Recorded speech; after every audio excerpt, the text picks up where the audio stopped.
This is In the News in VOA Special English. This week, President Bush said he will bring home almost 6,000 American troops from Iraq by the end of the year.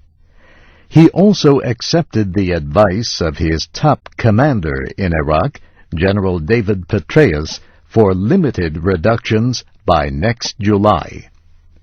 The President said his decisions on troop levels are being guided by the idea of what he called return on success. He said the reductions are possible because his decision to send additional troops earlier this year has improved security. Troop levels in Iraq rose from around 130,000 to nearly 170,000. The President spoke from the White House Thursday night. Senator Jack Reed of Rhode Island answered for the Democratic Party, which controls Congress. He said an endless and unlimited military presence in Iraq is not a choice. He said the Democrats proposed to begin what he called a responsible and rapid redeployment of American troops out of Iraq. A public opinion study by the Associated Press this week showed that almost two-thirds of Americans disapprove of the President's handling of the war. It also showed that 58% believe the troop increase, known as the surge, has not helped the situation in Iraq.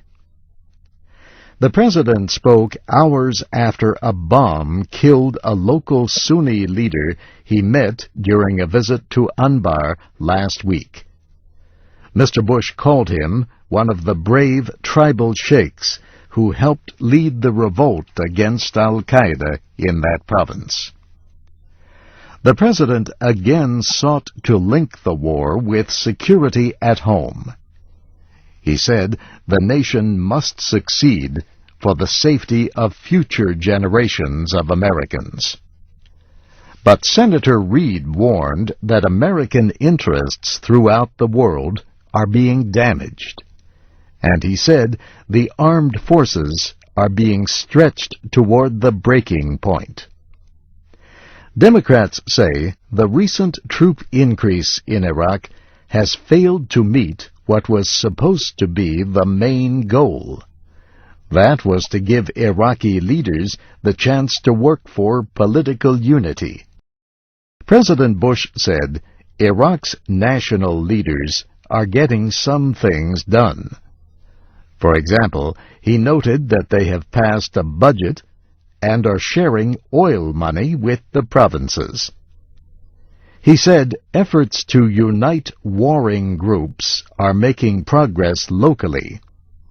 As local politics change, he said, so will national politics.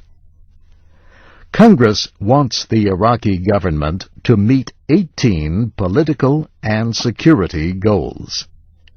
On Friday, the White House gave a new report on these goals, known as benchmarks. The Iraqis are making satisfactory progress on 9 of them, it says, one more than in the last report in July. Also Friday, the State Department released its International Religious Freedom Report for 2007. It says that over the past year, the violence in Iraq greatly harmed the ability of all religious believers to practice their faith. It says many individuals were victims of kidnapping, killings, and other abuse because of their religious identity. And that's In the News in VOA Special English. Online at voaspecialenglish.com. I'm Steve Ember.